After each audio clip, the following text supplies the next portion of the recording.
I've gone through a profile. I can see you're doing a lot of work from long time. So I thought to tell about your work to my audience. Okay, cool. So Happy to before do it. that, can you please introduce yourself to my audience? Yeah, of course. So my name is Christopher Crowley. I've been, working in cybersecurity for a while, but I started working in computers when I was pretty young. I actually grew up near Worcester, Massachusetts, and so in the 80s, I got a job after high school, basically going to an office and running tape backup to do the daily backups for the place. It was literally reel-to-reel tape in order to be able to let the systems administrators go home. They pretty much just like hired a high school kid, trained me how to do it, but I ended up doing a bunch of like systems administration work and stuff like that. So that was a Unix variant called Ultrix, and then I also did that and managed systems administration basic kind of duties for some systems that were another operating system called VMS, and the VMS developers that were at Digital apparently went to Microsoft after that, and they ended up creating the NT operating system out of that. So from the history perspective, that's kind of where I started working in computers.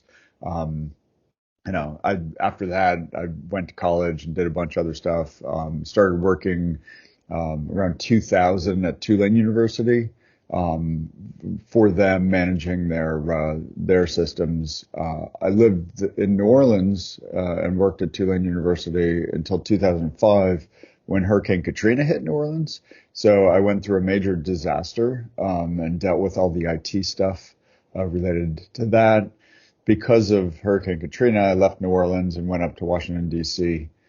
Area. And so the DC area basically has a lot of work. So I was working in IT and cybersecurity around that time. So that was really, like the start of my cybersecurity stuff was at Tulane. It was like 2002, SQL Slammer, Blaster, Nachi, 2003, that kind of stuff. Implemented some anti-spam, because we didn't have anti-spam, in the like 2001-ish, 2002-ish kind of time frame. So that's like my history.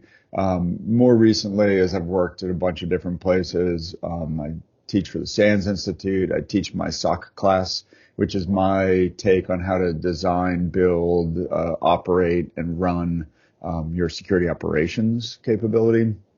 I write the SOC survey every year. I've done that for the last 7 years, which is an analysis of what people are doing for their cybersecurity operations. So that's me. So, So security operations, working and training thousands of students. So how is that experience? yeah, it's interesting. So I started teaching when I was still at Tulane. And the teaching has been something that has always been very rewarding for me. Both of my parents have been teachers, either part-time or full-time. And so that's just something that I think comes naturally to me on the one hand. Um, I'm very good at helping people to understand things. So the teaching is very rewarding for me in that regard. I'm also very good at learning new things, and so I've studied myself over decades of how do I learn things, and I've sort of come up with different techniques that are helpful for me and are oftentimes helpful for other people in order to help them in their career, help them with their memory, help them with their recall, help them with their synthesis of information, and help them with analysis. And I really think all of those are different things. I gave a talk for Educause, which is an educational group in the U.S.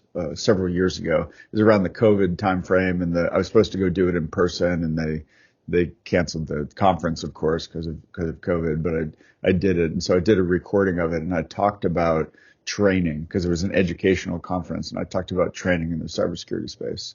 But, what's really interesting for me about the training that I do is the impact on the individual. And it's very rewarding for me when people tell me later how me teaching them a class, it influenced or affected them in a positive way. And I'll give you, one example. I had a student who was in Singapore many years ago, and I just saw him again in Bahrain. I was giving a presentation in Bahrain, a couple of presentations for an event that was there, and he came up to me and said, "Hey, I remember you.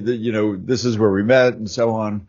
And he was completely new to cybersecurity at the time, and he took like a moderately difficult class. It was a class on doing network detections and hunting and other stuff, and he was very interested. He was trying really hard, but everything was just so new to him that it was very difficult to absorb and retain the information. And so he emailed me a couple of months after the class finished, and he said, "Chris, I'm trying to do this certification, and I failed the practice." He said, "I followed your technique. I have this thing that I shared online about how to study for SANS exams and how to make indexes and do all this stuff. And very, sort of detailed approach to it. And I share a script, but it's all about the studying yourself personally and learning things." He said, I followed what you said to do, and I took both practice exams and I failed them both." Right? It's like, I failed both of them. I said, "Okay, well, what you really should do is just get an extension from SANS that costs money. But, if you want to pass the test, don't take it now. Wait, right? And study more." And he bought more extensions and, took more practice tests and kept studying and eventually passed the exam. I mean, it probably took him 6-8 months to study all the material to the degree that he understood it.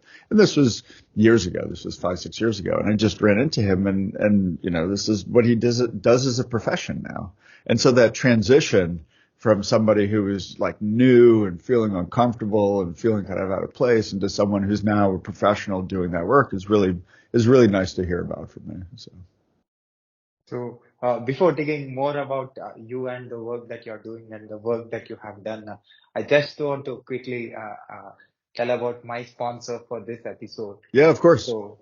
It's that Adam.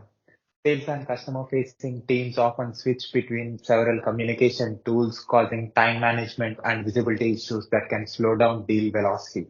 The solution, join Start Adam, where conversation converts. With Start Adam, your team can centralize all communications within your chat tool.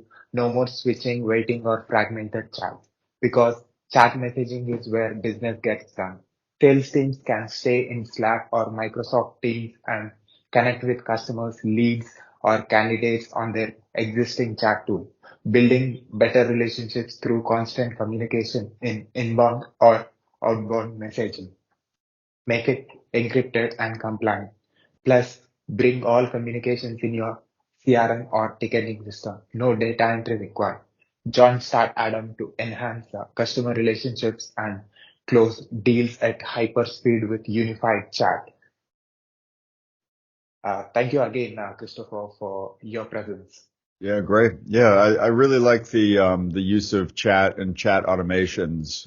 There's a lot of things that are very valuable for that. So if you can come up with a good system for that in your environment, whether it's a product or just good protocols for people to do, it really is very helpful. That messaging style is good. Personally, I use email a lot. But if I want to do things at a fast and collaborative pace, the messaging is definitely a lot better for that. I feel like I lost your video. Oh, and I can't hear you at all.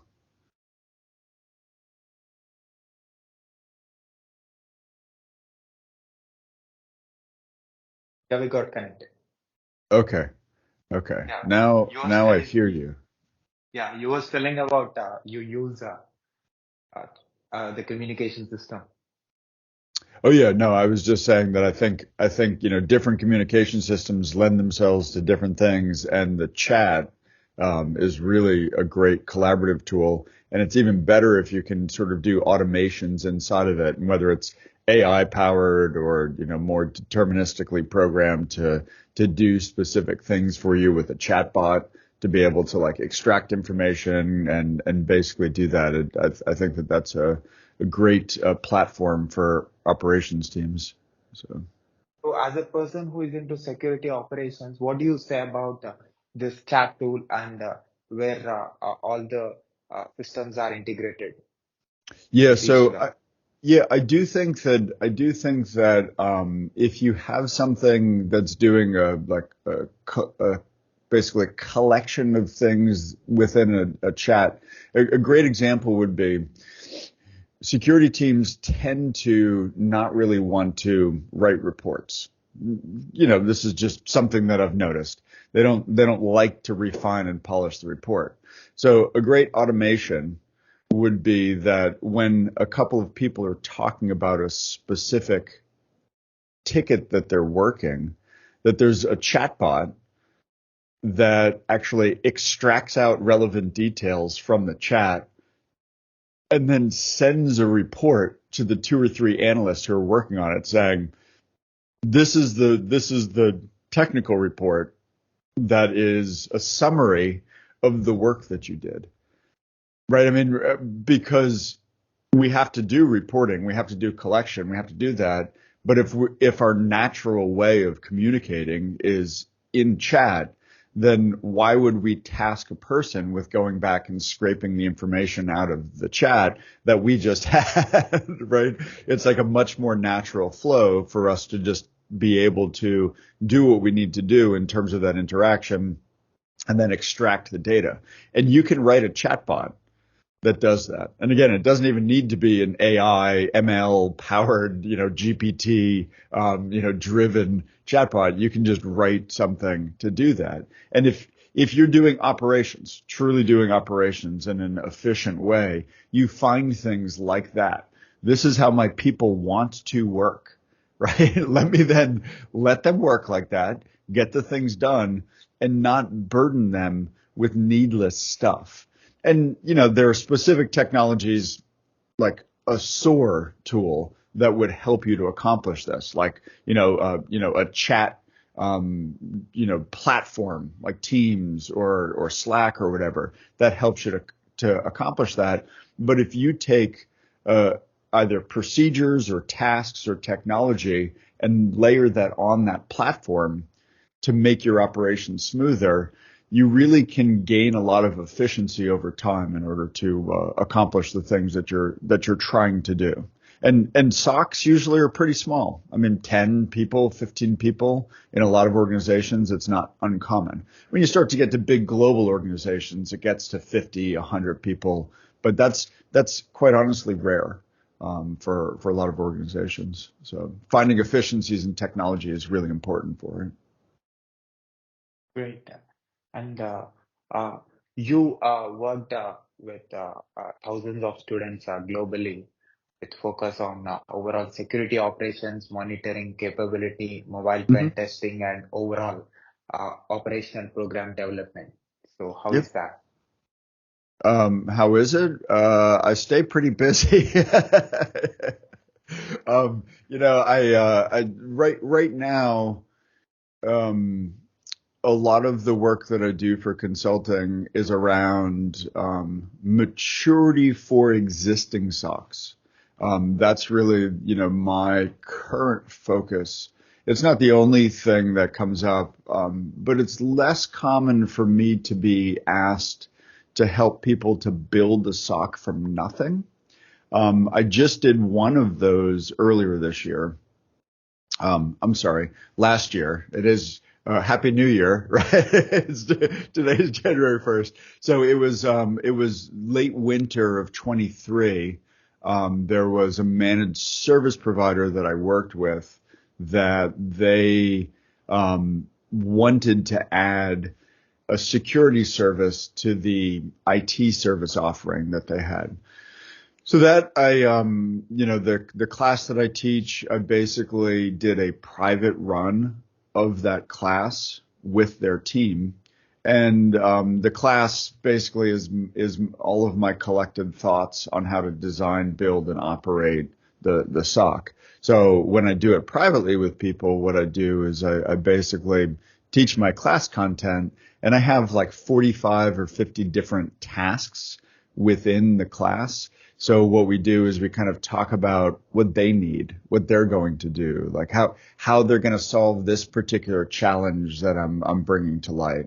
And so, one of the examples of these challenges that I ask people to think about and write down, because this is really important if you're designing something, write it down, collect that thinking, as I say, what are your top 5 metrics for your SOC? Like the organization wants security operations for some reason. Let's talk with the people who are sponsoring the build of the SOC and decide now what are the top 5 metrics. Because if we can articulate that really early on and come to a good understanding of how the performance of the SOC will be judged perpetually, then we can build a SOC that suits those expectations. Because unfortunately, what people will do a lot of times is say, build the SOC, and then people go off and build the SOC, and they come back and start operating the SOC. And then the organization's like, oh, well, we need to measure this to see if it's successful. And then the metrics that are selected as to whether it's successful or not are not really the ones that the people who built the SOC had in mind. Right. So agreeing upon that very early on is really strong. I'm not saying that there aren't a lot of other metrics that would be collected, but starting with the top 5 and agreeing to the top 5 is really powerful from a design perspective. Yep. So what is Montance? Mm. Mm.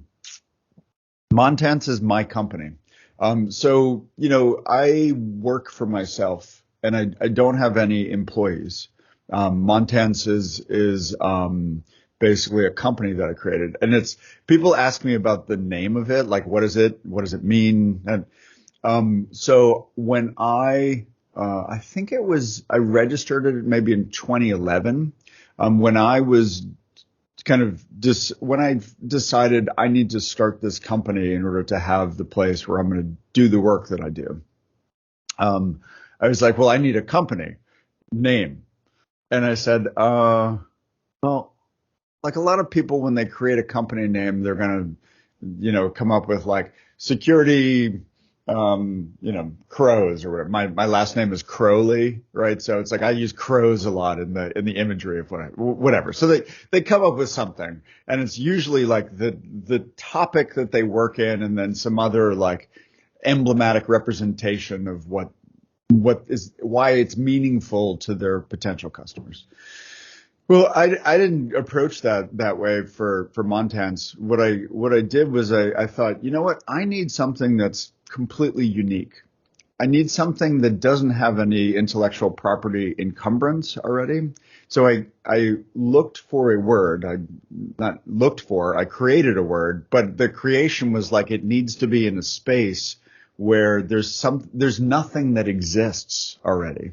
And so I also imposed the constraint on myself that it needed to be exactly 8 characters long.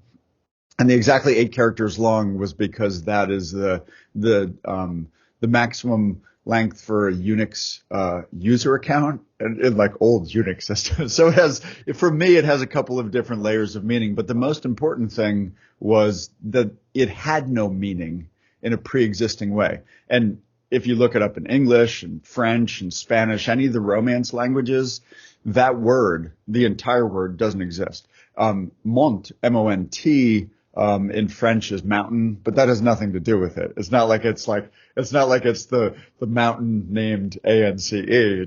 It's a new word. So that's it. But it's the name of my company. It's kind of like Kodak. I don't know if you know this story, but Kodak, which is in the U.S., is a company out of I think it's Eastman, New York. That name that name was a creation, essentially a marketing creation. And so it's a lot more like Kodak than anything else. It's just a name that I came up with out of nowhere because nobody else used it. So, Awesome. So what service you provide with this? Hmm. So a few basic things. The first one is, and let me preface this in terms of the services. I run this company by myself. And so I have had to come up with a very sort of streamlined business practice to make things work for me. So the simplest and cheapest thing that I offer is a Gantt chart that basically is the collection of all of my thought on what it would take to build a SOC class. But oftentimes people will ask me like, hey, I can't afford to go to your class, or we can't afford a big project with you or whatever. How can you help me? And so I have this Gantt chart that's basically a summary of my SOC class. Then I do a fixed cost, sort of like assisting people. You follow the Gantt chart. I'll sort of provide some feedback to you throughout the Gantt chart. And if you're not familiar with Gantt charts, it's basically a task list with a sequence and estimated time and a listing of the people who should be participating in the various tasks. Okay, so then I do the maturity assessments, which is basically I assess your security operations. Now, the assessment, I typically use SOC CMM, which is something that Rob Van Oos out of the Netherlands wrote, and it is basically a basis of doing an audit and assessment of a security operations capability. So I do that with teams. The way that I do it, I usually do it over the course of about 3 or 4 months, and I do like 2 interviews of about 30 minutes per week. So it's this extended discussion of all the different things that you do. A SOC CMM has 300-400 different questions, maybe even more than that, depending upon what exactly you're doing. And then it comes up with a scoring of how mature and capable your SOC is. And then I do custom work with organizations. If they have specific things that they want me to do in the security operations space, I'll do that. And so that usually involves extended contract negotiation and all that stuff, which is, as a person who just runs his own business and I really just want to do the technical stuff, doing all the contracting and all that is like another job on top of it all. So I don't do that unless it's kind of a bigger project. But so those are the services that I offer. It's really about making the organization more performant. Of course, I already mentioned my class. So the class I teach publicly, and then I also do it where I will do it privately within organizations just for their team. That works out pretty well for a lot of folks, just because it lets them have only the right people in the room and have the conversations that need to happen in that kind of classroom setting. You probably have experienced this. You go and you're listening to somebody talk, whether it's me or training or whatever. You start thinking about the things that are relevant to you. It just happens naturally. We all do this. But if you have your classmate, your coworkers in the class as your classmates, if then there's a pause and you all can have that discussion of the things that you were just thinking about for the topic that I was just discussing, it becomes a very intense creation period for a team of people who are working on something.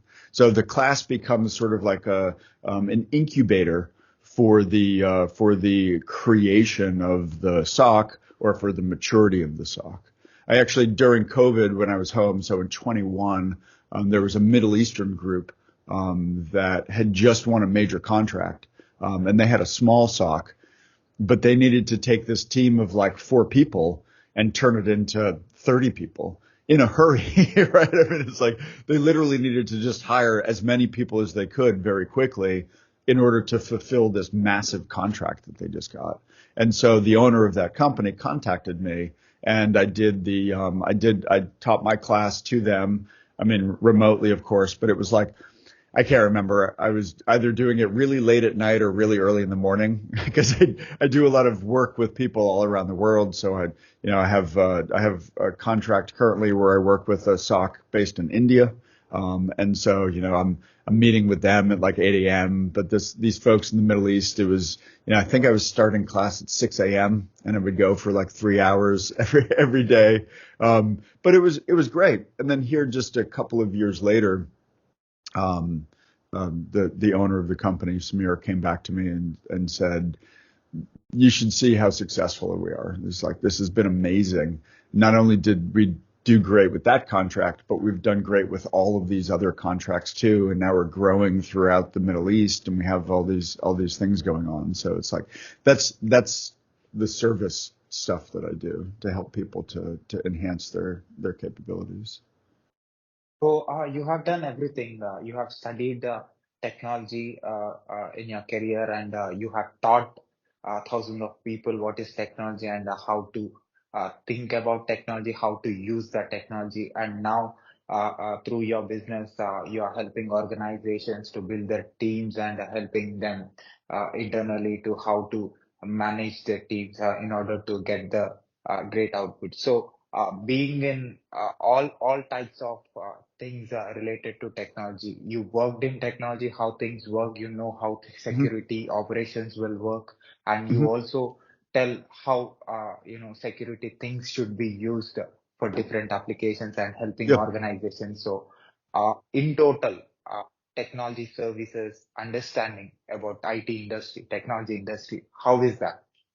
Yeah. So, the classic depiction of things is that you have a technology, you have a process, and you have a person, right? I mean, it's like you need to balance these things. I can have the absolute best tech, but if I don't have good people who understand how to use that technology, then it doesn't matter if I give them instructions on how to use it. They're not going to be able to basically implement it well. So for me, what I see is that different groups have different deficiencies, and the solution is never really like a very clear-cut solution. There's usually an aspect of technology, an aspect of the discipline of implementing procedures well, and an aspect of having people be well trained and effective and driven and all that stuff. And hopefully happy. It's like if I'm designing a SOC or something, I'm always thinking the people who are working there, I'd really like them to be happy. But it's not just about happiness, it's being rewarded by the work that you're doing, where you see that it's fulfilling and effective and so on. Really, when I try to work on projects, or when I work on projects, I try to find projects that are going to do a lot of good and be beneficial, and help organizations to avoid damage, because that's a huge problem for a lot of organizations right now. Is they're being affected by ransomware, they're spending lots of money on cybersecurity, and then they still end up having problems. And when they do have problems, they fall apart pretty quickly. They're not resilient, they're not adaptive. So all of that stuff it's pretty hard to figure out the right way to get people to do things well. And sometimes the solution is get a better technology. The technology that you're using is old, but oftentimes, at least with the people that interact with me, they have great technologies already. But what they're struggling with is, how do they take that technology and implement it well for their organization? And there's not a lot of training or guidance or instruction on how to do that specifically, right? I mean, have you ever heard of a training class on like how to implement technology well, tailored for your company? Like that doesn't really exist. And I've tried to provide it in my SOC class, but it's a very narrow circumstance. I'm not doing this generally of like how to implement technology well. And we do have frameworks for that. Agile is a great example of like how to develop well for your organization. And there's training on the agile methodology for the implementation of things. But oftentimes that's training is very generalized, and it's not exactly about how to do that in this specific project. It's about how to do agile generally in programming, right? We have project management training for people. Project management is how to maintain efficiencies of teams of people to accomplish a specific goal in a very driven way. But the idea of how do I implement technology operationally to have long-term sustained operations, it's a gap. And I think it's a gap simply because really the technology changes enough every 5 years that you're operating in a different context. I mean, 10 years ago, it really wasn't about cloud computing. And so it's like now the cloud computing comes up, and what is the training on cloud computing? How to implement it, right? And so it's like people get really smart really fast on how to implement this current cloud technology. And then there's a different one. Okay, well, now we need to move from this one to that one. Now we need to move our Active Directory from internal to external. But each one of those trainings are very specific to that technology implementation, and they're not about how do you do IT well. And I just consider security as a subset of IT, to be perfectly honest. How do you do IT well for an organization? And that's really hard, and we struggle with it. And the reason for that is IT is so new and it's changing so much that doing it well is it's a thing that we're always chasing. But how do you understand as an individual contributor? How do you understand businesses and their systems? Yeah. So the maturity assessment is a great way to help to understand that. But I actually, even if I haven't done a maturity assessment, I have interviews. I do written interviews with staff. I ask their staff for demonstrations of what they're doing. I also will ask for documentation, and I'll read all the documentation that they already have. I know that documentation's wrong. I know that, but by getting somebody else's written content and then reviewing it, it gives me a sense of where things are. And then I map that to specific to a security operations capability. I map that to a reference model that I wrote for my class. I first wrote it in 2016. And it's basically this. There's some sort of business alignment that needs to exist. There's some sort of monitoring capability that needs to exist. There's some sort of threat intelligence capability that needs to exist. I need to have incident handling in some form. I need to have forensic analysis in some form. And I need to have what I call self-assessment.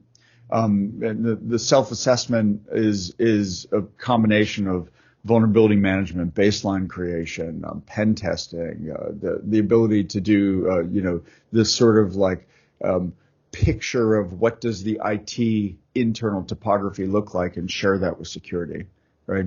All of those are necessary components for your operations. And underneath all of that is sort of like plumbing. It's like, is the technology well maintained? Is it connected well together? And so I will look at an organization's implementation for their security operations against this sort of mental reference. And it's not just mental, it's written down. And if you go look at the presentations on my website, I reference it over and over and over again in there, because when I created it, the intention was to give that to other people as a reference. And the reference then becomes, do you have all of these things? And if you don't, then you need to fill in the gaps and supplement in order to make it happen. And if you say, well, we don't do incident handling in our SOC. There's another team. I'm like, okay, well, I can now understand how to do the plumbing or the electrical connection or whatever analogy you want to use for it to get the monitoring information that is in your SOC over to that incident handling capability that's somewhere else in your organization. And so this reference model is what I go back to as my mental constructs to be able to make sure that security operations has all the components that are necessary to work. And if there are components missing, that it's like, well, we need to build this. How do we build this? Well, we get people to run processes on technology, right? And whatever the compositions are that I can create for that, well, then I can help that to be. And if you have nothing, well, we need to build it all, right? And again, like from that, I have a talk that I gave at RSA many years ago to again share my model of the technology that's needed for security operations. And you can look that up. The title is Technology Taxonomy, Security Operations Technology Taxonomy. The idea is that I've listed all of the categories, and these are all just like my mental constructs for thinking, and I've shared them because they're really powerful. I literally sat there, and not just sat there one time, but over years revising and refining this list of here's everything you would need to build a SOC, everything. And of course I've missed some stuff, but as somebody who's worked specifically in this space for a long time, creating this taxonomy and sharing it with people freely to help you do what you need to do, it's really powerful. And somebody would take that and be like, oh, he missed this one, or oh, the name of this changed. And I'm like, great, I'll just revise it. But the taxonomy is persistent. And in the same way that the reference model for the SOC is persistent, you can take that and reformulate that endlessly for the various tasks that people have. And again, if I'm actually interacting with an organization, I will work with them and understand them through their documentation, through understanding of the current implementation and interviews and so on. And then I'll say, well, this is what it looks like to me is deficient. This is what it looks like is really good as well. I want to be positive and show the things that you can do, but here are places where we need to improve.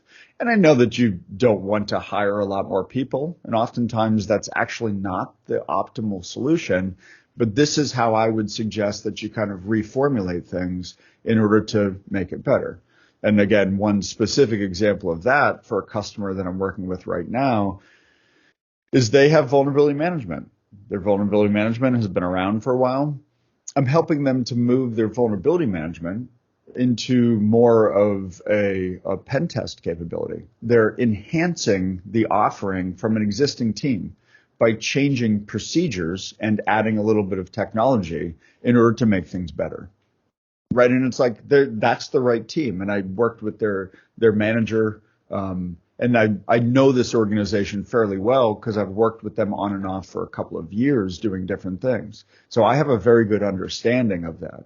And so this is how I'm a good individual contributor, where I'm both outside and I can integrate very effectively with different teams because I have a well-developed ability to quickly assess an organization and a team and so on. And I can do it quickly and also reasonably objectively, because it's not just about my feelings or thoughts. It's about the basis that I'm using as a reference, because I can then externalize my thinking and say, well, here's the map. This is what I think, and then show that to that team, share with them my rationale and my thinking, and then they can counter that and say, no, I don't think that's right. I think you missed this, or, well, we don't need that. And if the organization says we don't need it, and I look at that and I understand that, I'll say, yeah, okay, maybe you don't need that. Let's get rid of it. You know what I mean? Don't spend any money on that. That's pointless. Or you already have lots of resources for that. Don't worry about it. Right. So that's how I do that as a kind of an individual contributor, and I'm a good integrator into different teams of people. And I tend to work with 4 or 5 different teams at the same time, which is really hard actually, to be able to have the necessary context switching to be able to jump from this group to that group and know that they run this sim and they run a different sim and this person likes that specific thing and this organization has these specific sensitivities or requirements or industry things. So there's a lot of that sort of mental gymnastics that's necessary to accomplish that. And you are being the evidence and you saw the evolution of the technology from last 20 years. Yep. So what is the difference that you are observing when it comes to security operations in organizations? Yeah. So over the last really, I'll say 5 years, there's been a huge increase in the effectiveness of SOAR tools. So from a very specific technology, SOAR tools are not new. I have been writing automations manually for stuff for decades. And this is what good systems administrators do. We write automations and we tailor those automations to our environment. But the SOAR tools really have captured that in a domain specific way in the last 5 years. That's been great. That's been a very positive thing. Other things that I've seen, sort of going far back, the operating systems, specifically Windows operating systems, don't suck anymore in terms of cybersecurity because 20 years ago, Windows was atrocious. I mean, 20 years ago, there was no Patch Tuesday. Didn't exist. Patching from Microsoft was ad hoc. I have it somewhere. I can't remember exactly what it was, but it was right around 2004-ish. You can check my reference. There's like a specific date. Microsoft announced that they will be adding this thing called Patch Tuesday in order to help operations with the tempo of patching their systems. Now, if information systems were fixed from a security perspective, we wouldn't need Patch Tuesday anymore, but we still need it. And we will continue to need it for decades. But the difference is now compared to 20 years ago, the operating systems are actually designed to be resilient. And a good example of this is that when iOS for Apple mobile devices first came out, iOS, in my opinion, is more secure of an architecture than Android is. And if you look at when they first came out, there were a lot of security controls in iOS that Android just didn't have when it first came out. But what has been really interesting to me over the last decade of growth in the mobile space, and I'm saying mobile because it's like a greenfield example of operating systems compared to the Unix and Windows desktop stuff that was a decade before that. What's very interesting to me about that is that the change was faster in the two currently primary operating systems for mobile stuff. And Android has really added a lot of security features very quickly from when it first came out. Because when it first came out, it was really terrible from a security perspective. iOS was a lot less terrible when it started, right? So what has changed, I think, is that the frameworks that are available for organizations who are going to build something new are more robust than they were 20 years ago. And if you want to look at a current change that's happening now, the obvious one is the machine learning, products that are offered. And some of the same mistakes are being made again in machine learning. And of course, in the the machine learning space, machine learning's not new.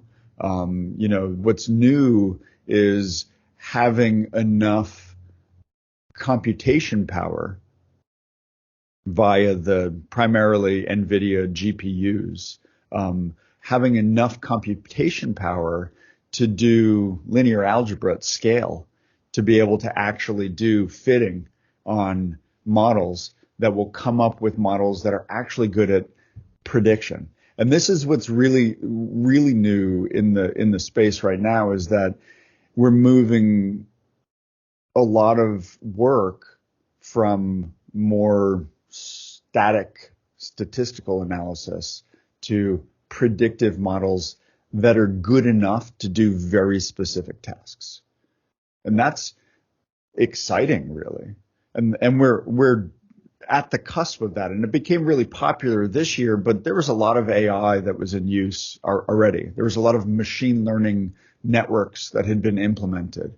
And, people who work in this space really should understand the machine learning networks are still just programs, right? I mean, it's like, that's just the way that it's working. These computers don't understand stuff yet. They take inputs, it goes through a non-deterministic program, but still it comes out the other side and it's still just a program. But what's really exciting about this currently is there's value in predictions, and there wasn't really so much of that previously.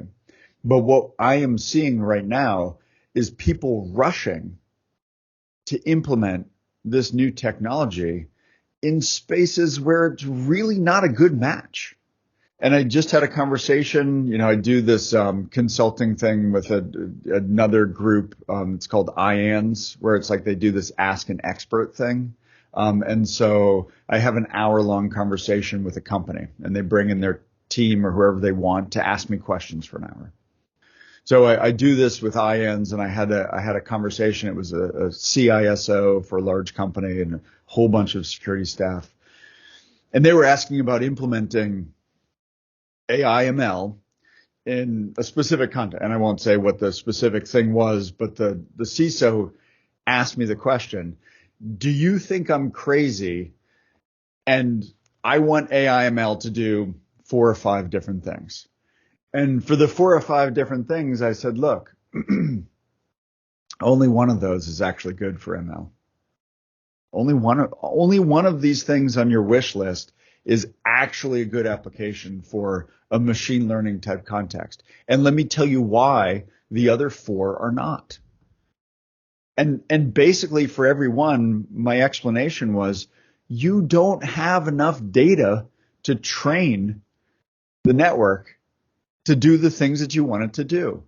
You don't have enough data for that. If you don't have enough data to train a network, ML is not a good application. And I said, you're saying you want this thing done. Just do a project to write a program, a custom program to implement that. You have some data, write rules, think about this, characterize the situations that you have that you're trying to assess.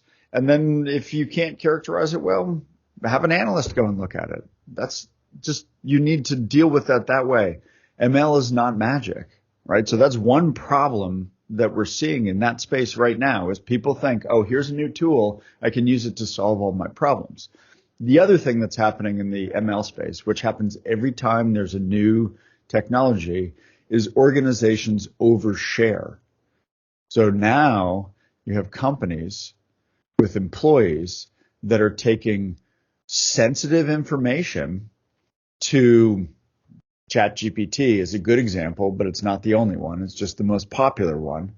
And they're asking questions to ChatGPT, which are very sensitive to the organization. And ChatGPT is happily, generating outputs based on its pre-trained transformational direction. So it's generating these outputs, but you know what it's also doing? It's logging the sensitive information from that employee and the employee's IP address. So now OpenAI has correlation of information between that specific company and the sensitive details from that company. And so that's what I mean by oversharing. When we've told people don't go to search engines and put this stuff in there if it's potentially sensitive from the organization, but now people are using generative pre-trained transformers it's just another search engine, right? But we're oversharing because it's a good, effective search engine. What are we searching for? We're searching for an answer. We're searching for an explanation. We're searching for code we can copy and paste.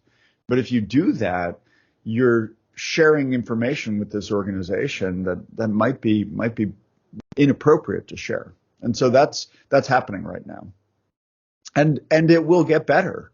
In the next couple of years, there'll be a lot of sort of guardrails put in place. But this is what happens in cybersecurity. As something new comes up, some growth happens, and then cybersecurity catches up with it over the next 6 or 12 months to put those guardrails in place to tell people, no, don't do that. But what would really be nice is if cybersecurity was looking at the emerging technologies and proactively saying, hey, you know what? Here's a new emerging technology. Here's how you could use this really well to accomplish your tasks. And here's how we would suggest that you use it well. But cybersecurity really isn't an emerging technology space yet, right? We're not. But that's actually where we should be. We should be the ones that are looking forward and finding new technologies, whatever the thing is that comes out after a GPT, right? Because the GPTs or the generative, image creation has been really powerful for a lot of people. What's next? And our cybersecurity team should actually be looking for that because that's actually where the threats are in the future. And threats aren't just about, very specific problems. Oftentimes they're about cultural deficiencies within the organization. And if we're really thinking about protecting operationally, we need to start to add some of that proactive, emerging, and predictive kind of stuff to people in our organization. So, working in AI stuff, what is the security operations in it? Oh, yeah. So I think that there are great applications for security operations. And actually, there's a really fantastic report from McKinsey. So, if you're looking for a reference, a basis, McKinsey did a good study that they released at the beginning of 23. And what they're saying is that the primary use for generative AI currently is marketing. It's not really much of a surprise. But I want to think about this from a security operations perspective. What is marketing for the SOC? Well, marketing for the SOC actually takes the form of the metrics that we produce. So my suggestion to SOCs is think about your metrics not as a thing that you need to report, but as an opportunity to market your capability and to market the change that you would like to see in your organization. And I think that especially generative technologies are really effective for that. And related, but second after the sort of metrics component is reporting on incidents. Quite honestly, you could hook up a generative task. And when I say generative, I mean something like ChatGPT, but there are other things.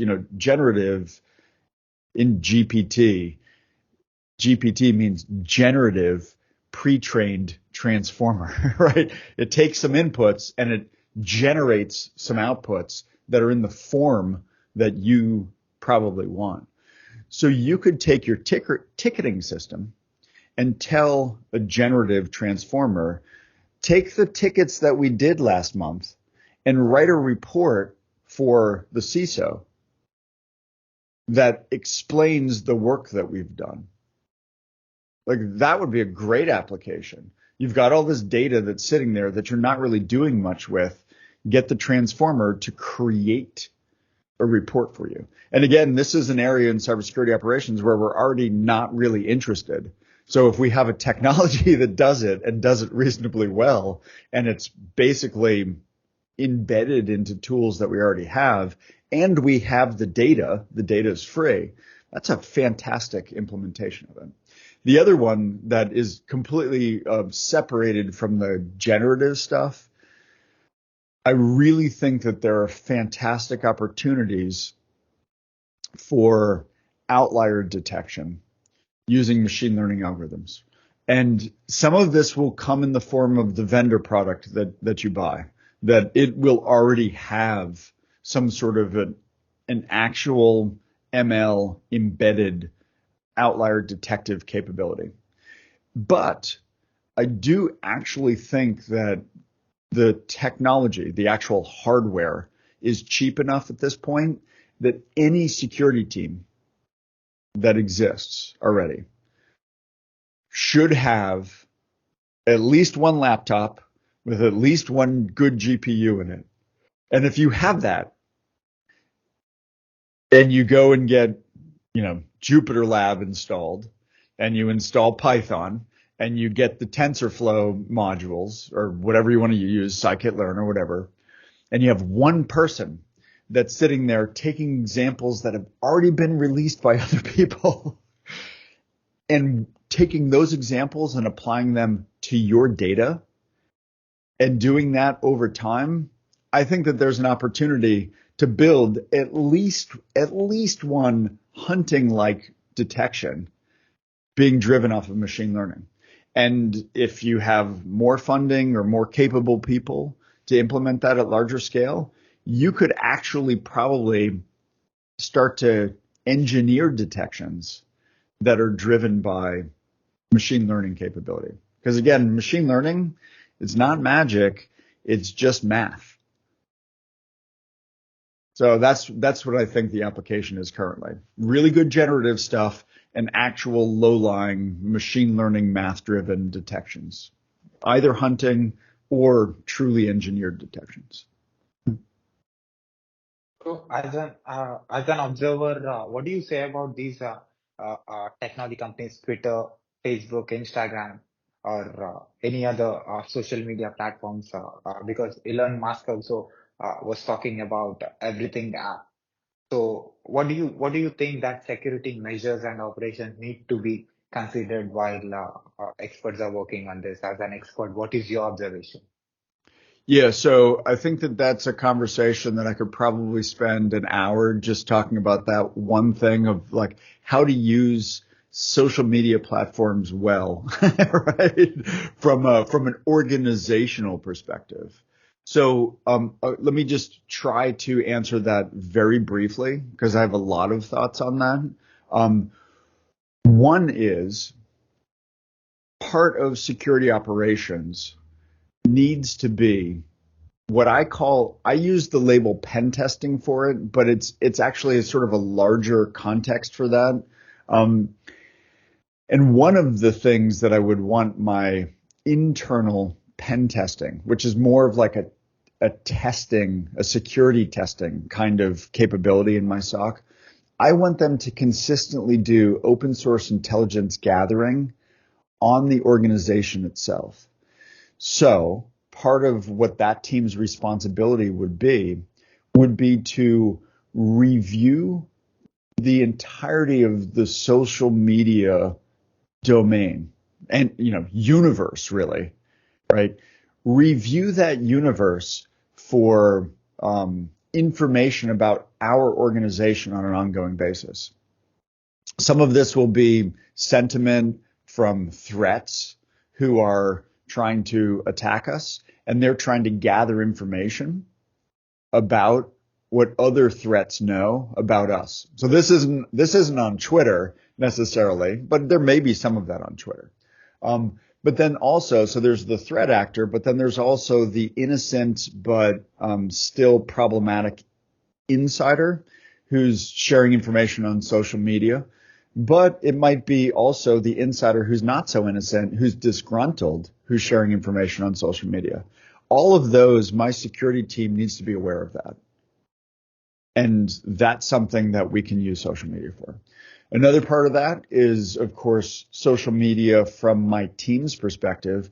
If I'm trying to hire talent into my organization for my security operations, I need people to be aware that my company really believes in cybersecurity, and the people who work for my company are happy and motivated and accomplishing things. So that also means that we need to be doing outreach using social media for that. And then I think that there's some interesting attributes of social media that we need to understand contextually. Different groups of people, which is the social part of this, right? Different groups of people socialize in different ways. And a lot of social media actually is culturally specific. And so as an organization, you need to understand that certain teams of people and different teams within the organization are going to use these technologies in different ways. And the last part of it that really worries me about social media when teams use it is how they might be using the official platform, Teams as an example, to do some stuff, but what they're really using is TikTok to then share information because it's more convenient for them to be within the social fabric of their coworkers and friends in the same app. And so when business information crosses from a business provided platform to a personally owned, or a lot of people used to call it BYOD, right? But it's not really BYOD. It's just your own device. It's not bring your own device. You're just using it, right? You're not bringing it to work. Of course, it's with you all the time, but it's more convenient for a lot of individuals to just use that device. So what's happening is they're crossing the line with sensitive business information from the official platform to the personal platform, and they're doing that consistently, and that's taking it out of view from us. And actually, there was a really interesting, case recently. It wasn't a case; it was an incident. Storm 058 is what Microsoft labeled it. If you go and look at that, you see some problems initially introduced where an advanced and capable threat actor stole development information from a Microsoft developer's computer. And this computer, while it was an official computer, was a development computer, and it had essentially weaker protection profiles on it. And the information that was stolen from that development computer was actually able to be used to affect production Azure Active Directory accounts. And it wasn't supposed to be, allowed, but turns out there was a problem in their implementation. And so there was an ability to upgrade access from a development context to a production context. And actually, there's a lot of precedence for this in cybersecurity intrusions. Attackers will attack the weaker environment, learn from that weaker environment, and then move into the production environment. And the analogy that I'm drawing here is the chats that are happening between individuals in one context are bleeding over into the business environment. And that occurrence has happened over the last several decades, over and over and over again. And so if we have this sort of single converged environment where all of your work and all of your personal stuff is all done in the one app, that's going to be a huge problem for organizations to manage over the next several years. Eventually, in a long enough term, you could operate like that. But I think that most organizations don't want to operate like that because most organizational structures expect a certain sort of separation between the individual and the individual's personal life and the organization and the individual's organizational life. And most companies expect that separation. In places where there is literally no expectation of separation between your personal entity and the social mesh that you exist in, well then sure, a fully converged app would make sense. But in a cultural or like a legal environment where there is some expectation of separation, I think that the paradigm will always be separation of IT assets in some form. So, as a trainer, communicating and making people to understand about cybersecurity, thousands of people. So, how you can make people to solve the problem or understand the problem? How do you do analysis, and how is this, years of experience teaching people? Yeah. Yeah. So you part of that question is what I'm going to answer. You actually asked, how do I do analysis? And that's something that we haven't talked about yet. And it's something that I think is incredibly important. In the cybersecurity context, the methodology that I use most commonly in order to do analysis is something called analysis of competing hypotheses, or it's ACH for short. And it's frequently used in, it was originally published out of the intelligence community, not cybersecurity, but intelligence in the classic government spying sense, right?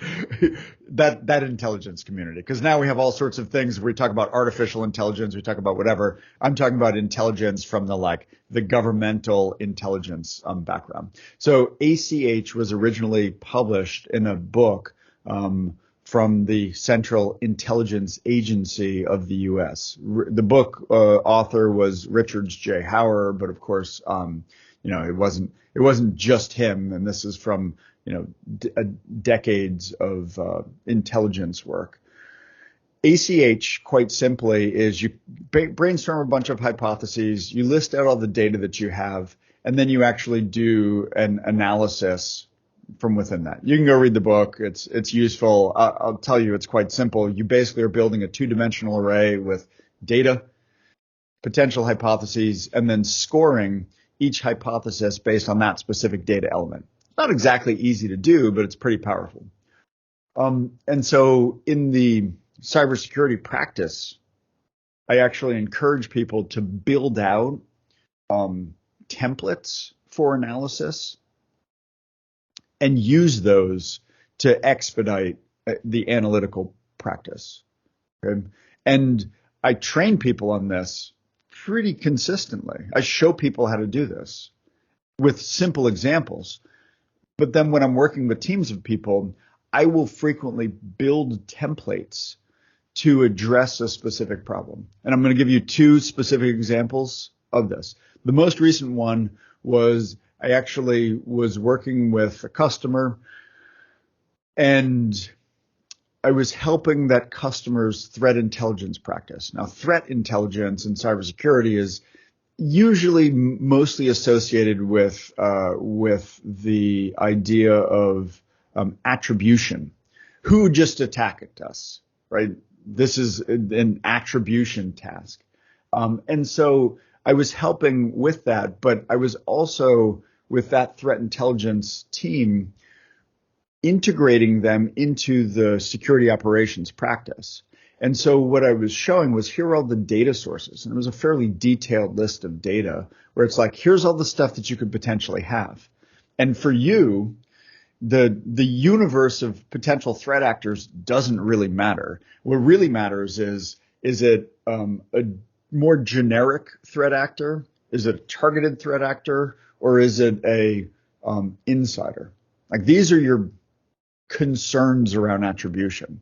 And so it's like I had sort of hypothesis categories and then sub-hypotheses within these categories, as well as data categories and specific data entries within this. And it was like, here's a really good start for every time that you need to do attribution. And if you just start here and then brainstorm, see if you have other stuff within these subcategories, you're going to organize your thinking very well. And now everybody on your team can actually approach the analysis problem the same way. And then if there's not exact consensus among your analysts, which I'm usually suspicious if all the analysts say exactly the same thing.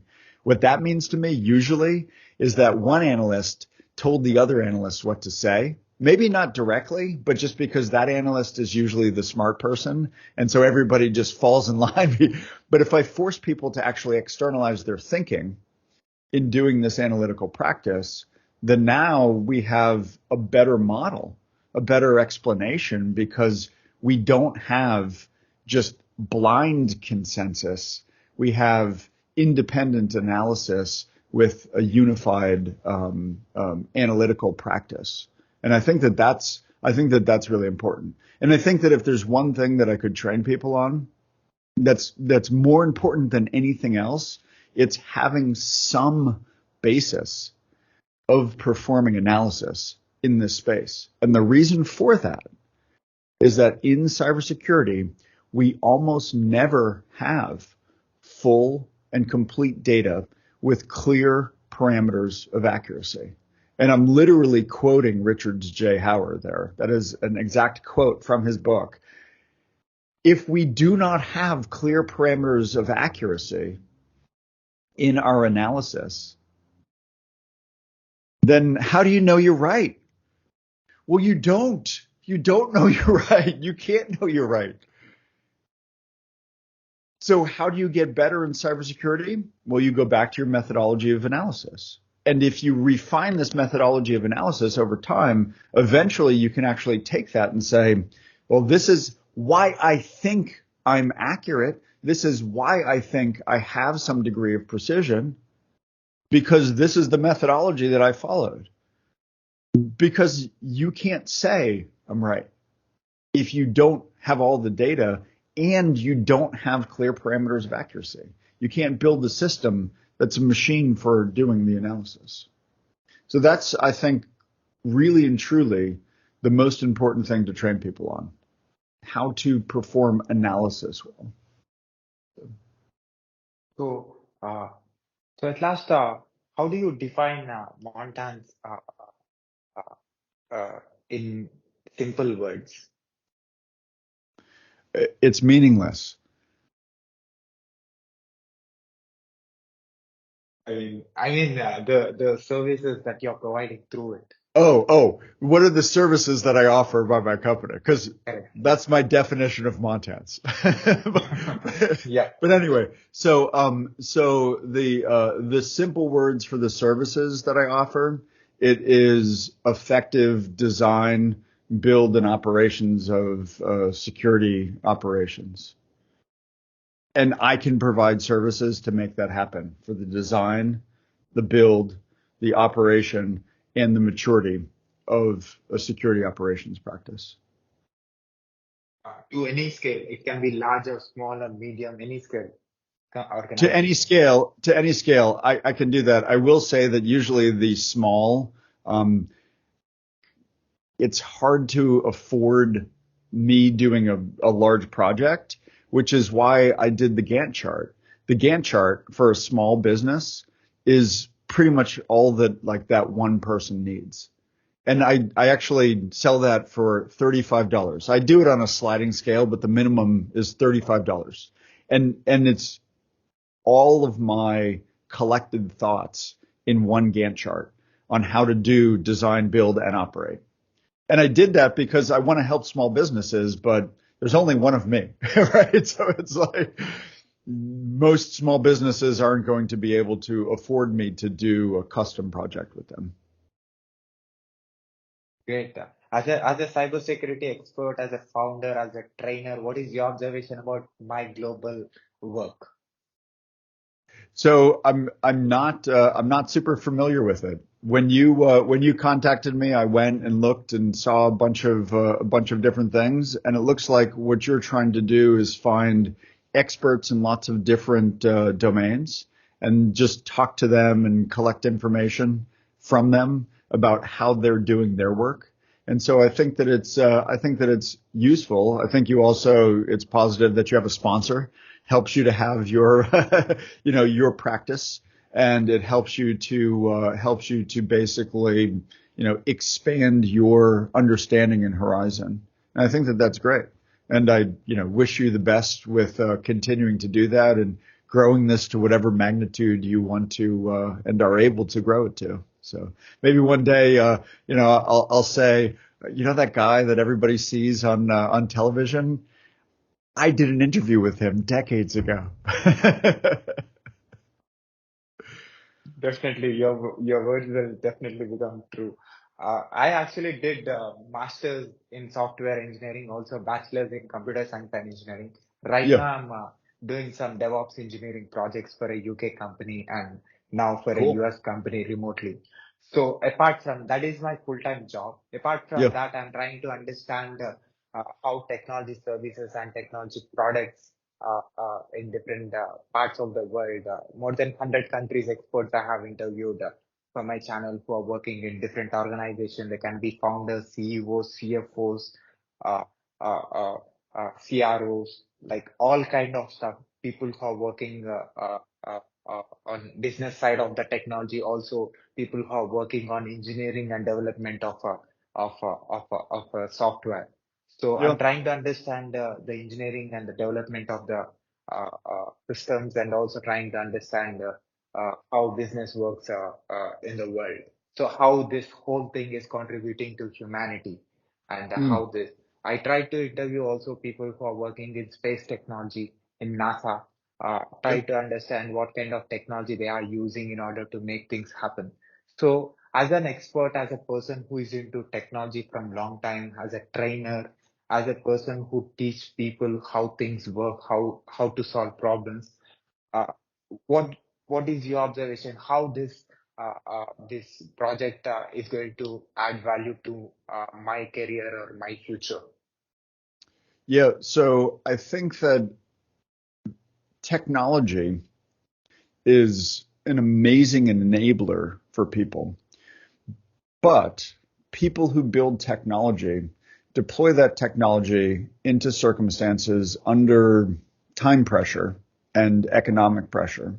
And the technical implementation really doesn't get deployed in a way where it's set up to be resilient to anything that might occur. Now, engineers want to build it within tolerances of expected failures and um, predictable circumstances, but they're not going to have enough money and time to be able to build this new technology or a new implementation of an old technology in a way that it's resilient to everything.